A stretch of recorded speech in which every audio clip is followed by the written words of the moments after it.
It's the radio guy, Mike Prince. Welcome to the Friday edition of the Mike Prince Show. And, of course, you know that means it's Football Friday.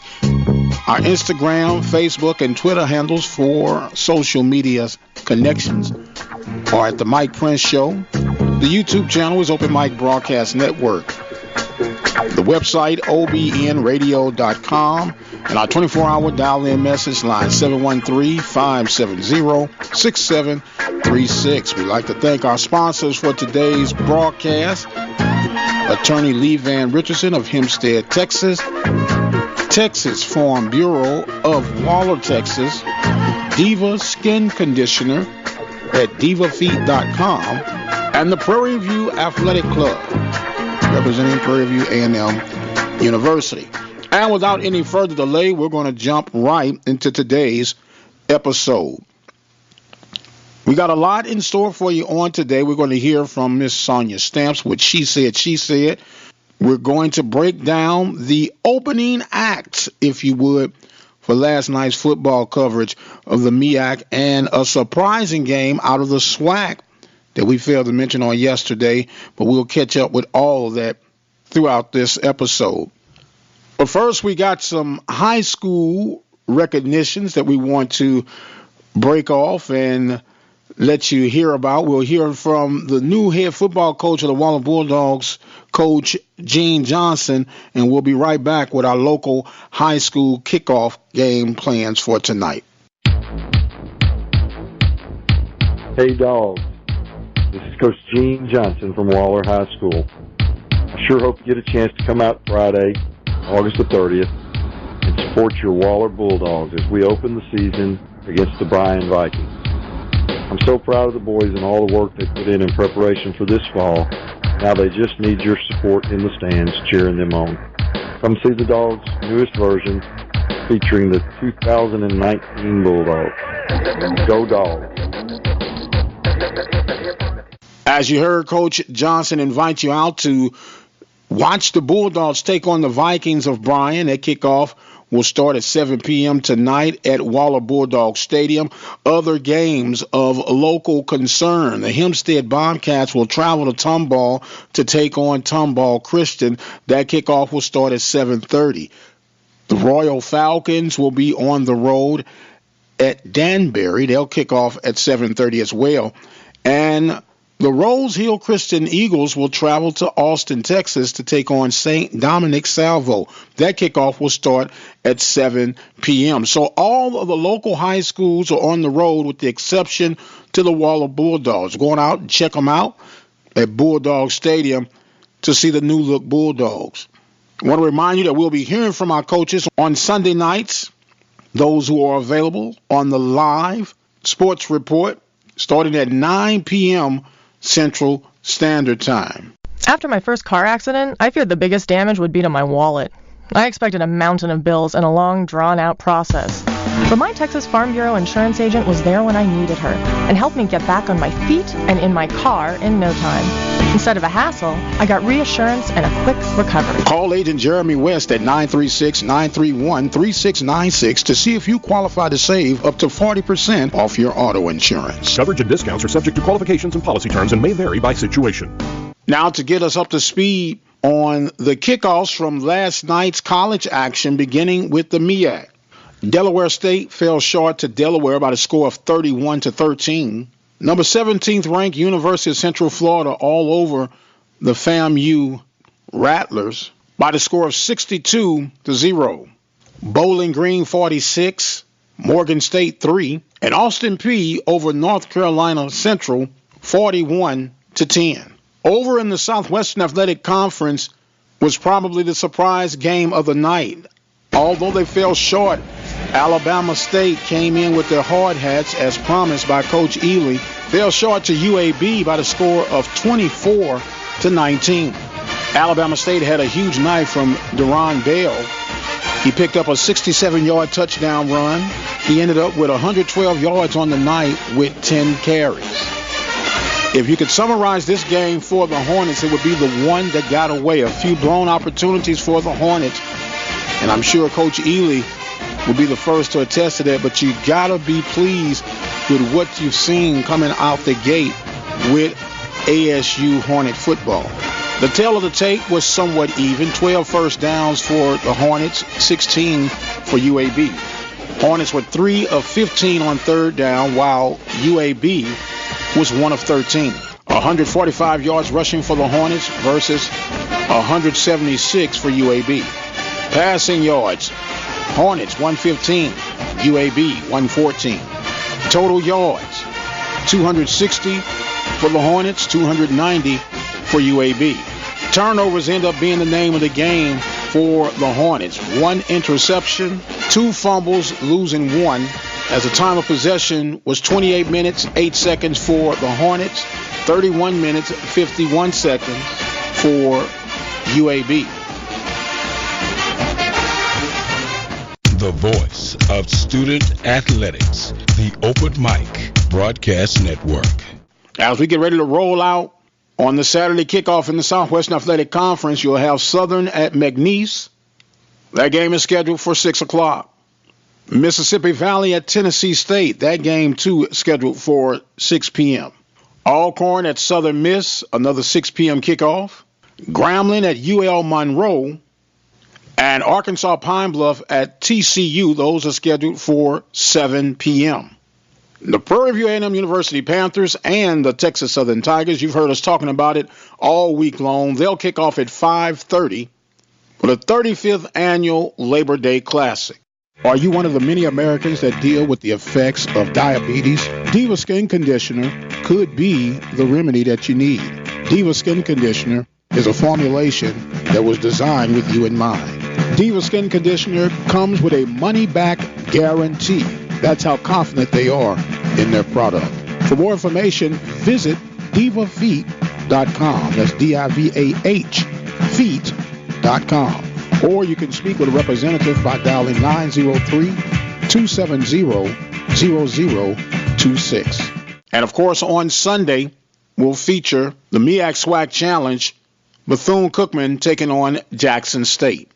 And speaking of Jackson State, we're going to take a quick break, and we'll come back and we'll hear from Ms. Sonja Stamps with She Said, talking about Jackson State and a lot more. Keep it where you got it. We'll be right back. You're listening to the Football Friday edition of the Mike Prince Show. Let's face it, from time to time, we'll have a need for an attorney, whether it's the case of a DUI, DWI, or any other circumstances that would find you on the other side of the law.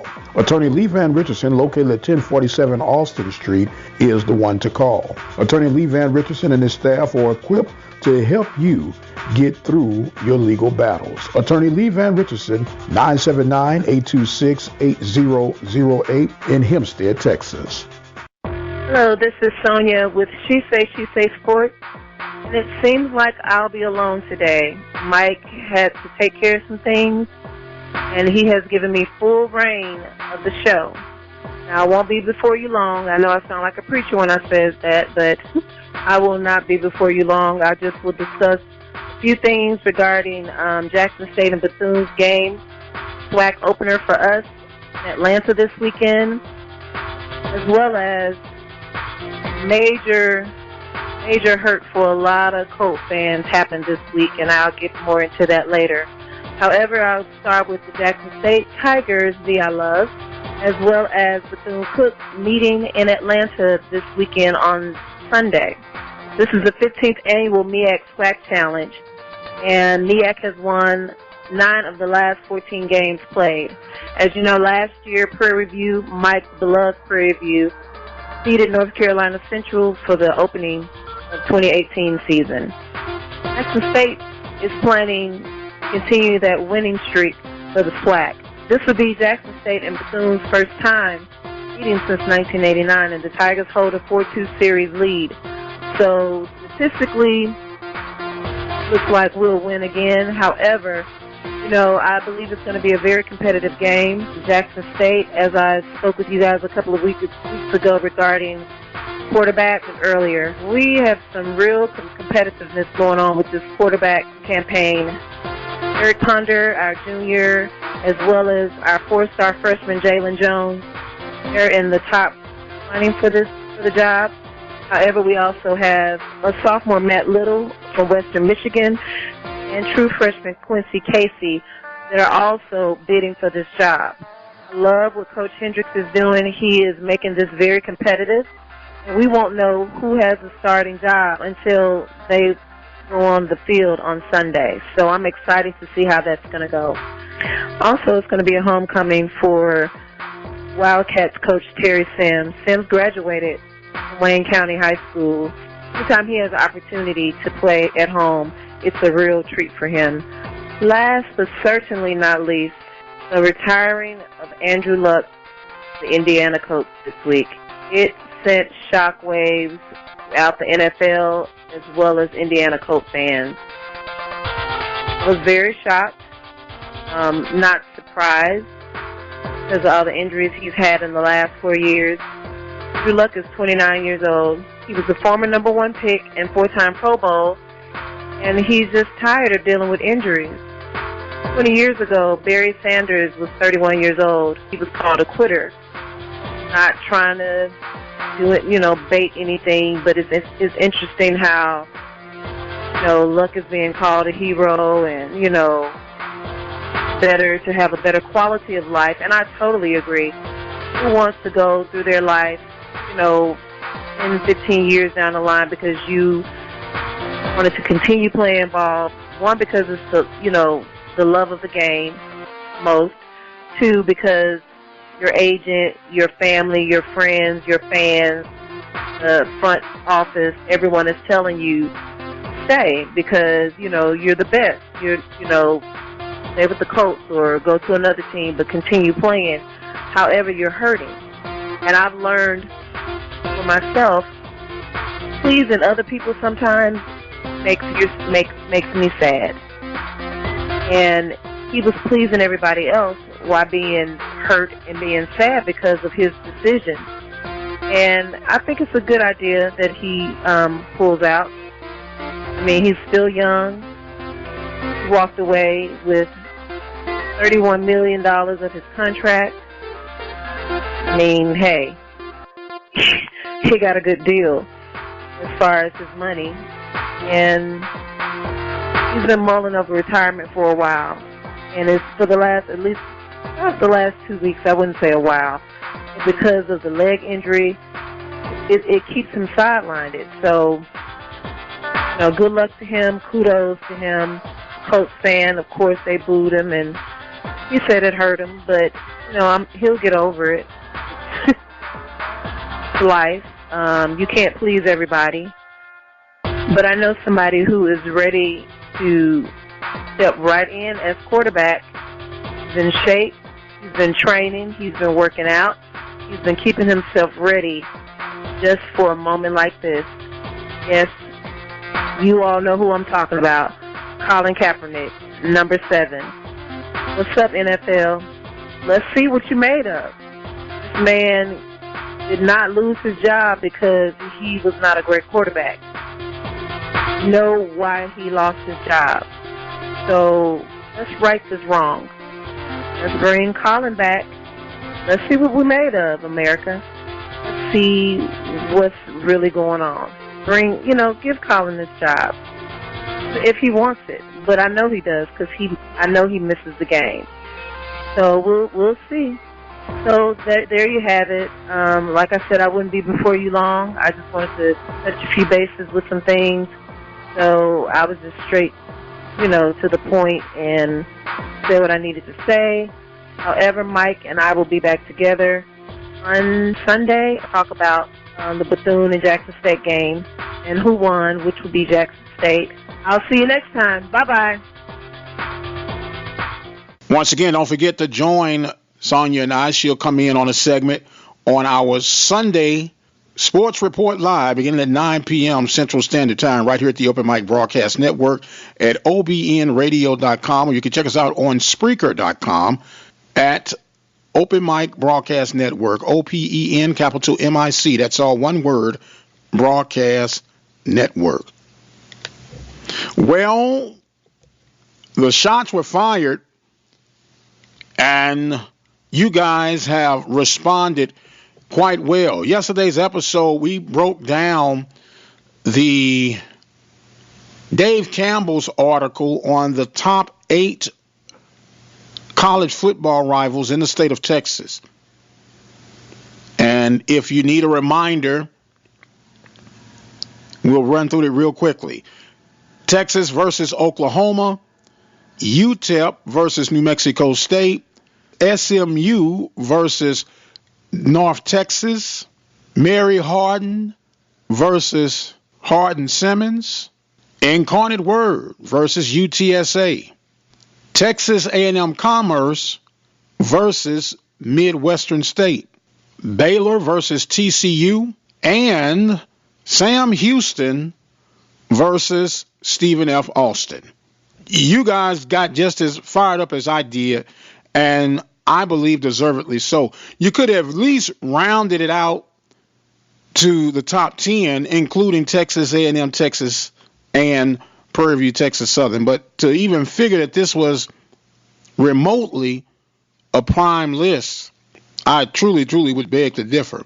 But we'll see how Dave Campbell, if Dave Campbell publication even responds to you and yesterday's episode in addition to this one. But it's just amazing, and I guess the old saying is true. Beauty is in the eye of the beholder. Now, a lot of you have screamed out, well, maybe if we stop buying the publication, maybe that could send a message. What was the guy named Birdman? Say, put some respect on my name? Maybe that's the case. I have no idea how they even came up with that, but I am going to reach out, as I often do, and try to see if they would like to come on to the show and try to explain the process. Well, look, it's Labor Day weekend. Keep those who are in the pathway of Hurricane Dorian in your prayers. Football season is upon us. Don't forget to join us live Sunday night at 9 p.m. right here at the Open Mic Broadcast Network. Good luck to all the local schools. Play hard, play fair, and don't forget, play to win. I am going to exit stage left for now. I am the radio guy, Mike Prince, and until the next time, you guys be blessed, and we'll see you on the other side.